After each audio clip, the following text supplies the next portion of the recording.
Assalamualaikum warahmatullahi wabarakatuh. Selamat pagi anak-anak, selamat berjumpa kembali dengan Bapak di dalam materi pembelajaran bahasa Indonesia. Pada minggu yang lalu kita telah membahas tentang struktur kebahasaan teks persuasif. Nah, kali ini kita akan membahas tentang ciri kebahasaan teks persuasif. Video pembelajaran kali ini juga merupakan kelanjutan dari video pembelajaran pada minggu yang lalu. Nah, oleh karena itu, silakan kalian simak dengan baik video pembelajaran ini, dan seperti biasa di akhir pembelajaran kalian juga akan mengerjakan latihan-latihan dan dikerjakan di dalam Google Classroom di dalam kolom komentar. Selamat belajar. Sebenarnya secara umum ada 6 ciri kebahasaan pada pidato persuasif. Yang pertama, kalimat efektif. Kalimat efektif tidak usah dijelaskan lagi ya, karena kan kemarin waktu laporan percobaan kan Bapak sudah jelaskan. Aktif itu apa? Kalau aktif kaitannya dengan pasif, gitu kan. Kemudian kata tugas. Kata tugas ada beberapa, itu ada kata penghubung, ya, ada artikula, interjeksi, dan seterusnya. Ini juga sudah dijelaskan. Kemudian kata-kata emotif. Kata-kata emotif itu berkenaan dengan emosi yang mengundang sentimen emosi seseorang. Ya. Kemudian kosakata bidang ilmu pada ilmu-ilmu tertentu. Kemudian sinonim. Sinonim itu persamaan atau hampir sama kata maknanya. Pembendaan dan kata benda abstrak. Mungkin ini nanti yang akan lebih kita dalami. Ya. Ini kosakata emotif. Dalam pidato Server Suzuki yang tadi ada penggunaan ada kalimat yang berbunyi begini.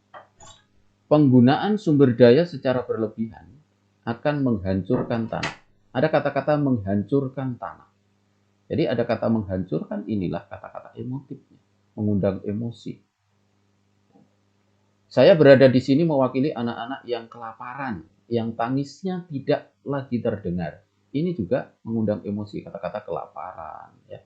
Ya, ada kata-kata kelaparan.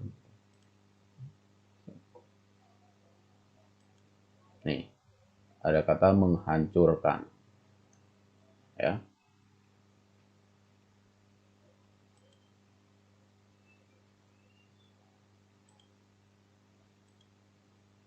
Ada kata menghancurkan.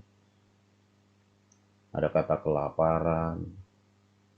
Kemudian tangisnya. Ya, tidak terdengar lagi.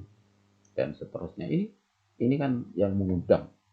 Kemudian sinonim, bentuk bahasa yang maknanya mirip atau sama. Contoh, tumbuhan satu persatu punah. Tiap harinya hilang. Jadi kata punah dan kata hilang ini bersinonim. Ya, bersinonim. Sinonim. Nah, bersinonim ya. Ini sebenarnya kan. Kemudian ada kata kosakata bidang ilmu. Lapisan ozon, genus spesies, ikan salmon, ini kata-kata bidang ilmu. Pada kata kajian, pada ilmu-ilmu tertentu. Gitu. Ya.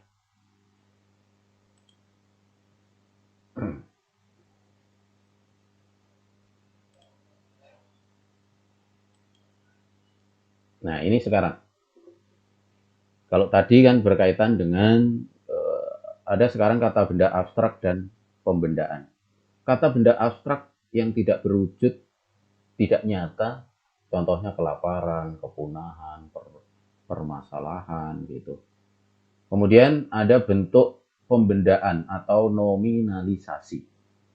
Ya, contohnya ada kata kelaparan, ada makanan, ada pakaian, dan seterusnya. Nah,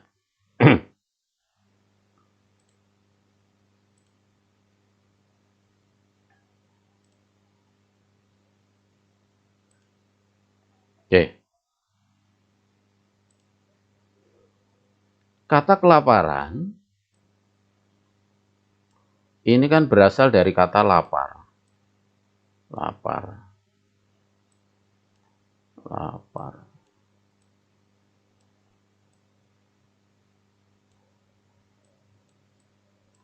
Ya, berasal dari kata lapar, kemudian mendapat imbuhan imbuhan ke dan an. Nah, imbuhan ke, aduh tulisannya kok jelek, imbuhan ke dan an. Kalau tadi kata lapar, kata dasarnya lapar, ini kata keterangan kali ya. Kata keterangan. Nah, kemudian kalau kelaparan menjadi kata benda apa? Abstrak. Jadi yang tadinya bukan kata benda diubah menjadi kata benda. Itulah yang namanya pembendaan atau nominalisasi. Gitu kan? Lapar, ke-an menjadi kelaparan. Begitu juga ada kata makan. Makan ini kan berasal dari kata makan, makan, makan ya. Ditambah akhiran an. Nah, ditambah akhiran an. Makan, makan ini kan kata kerja. Kemudian kalau makanan menjadi kata benda. Artinya, inilah yang namanya membendakan.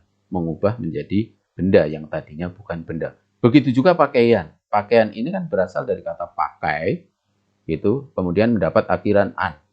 Yang tadinya pakai, ini adalah kata kerja. Kemudian dalam akhiran an menjadi kata benda. Menjadi pakaian. Begitu juga permasalahan. Dari kata masalah. Masalah. Salah.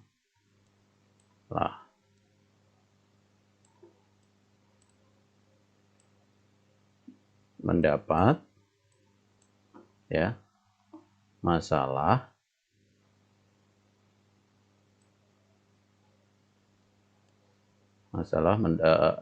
mendapat imbuhan per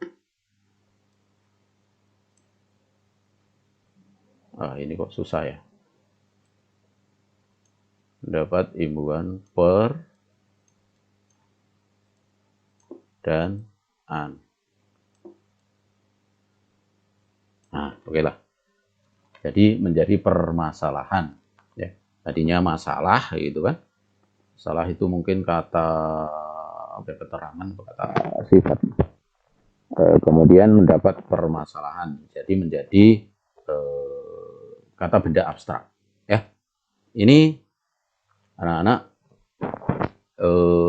kata benda abstrak dan pembendaan.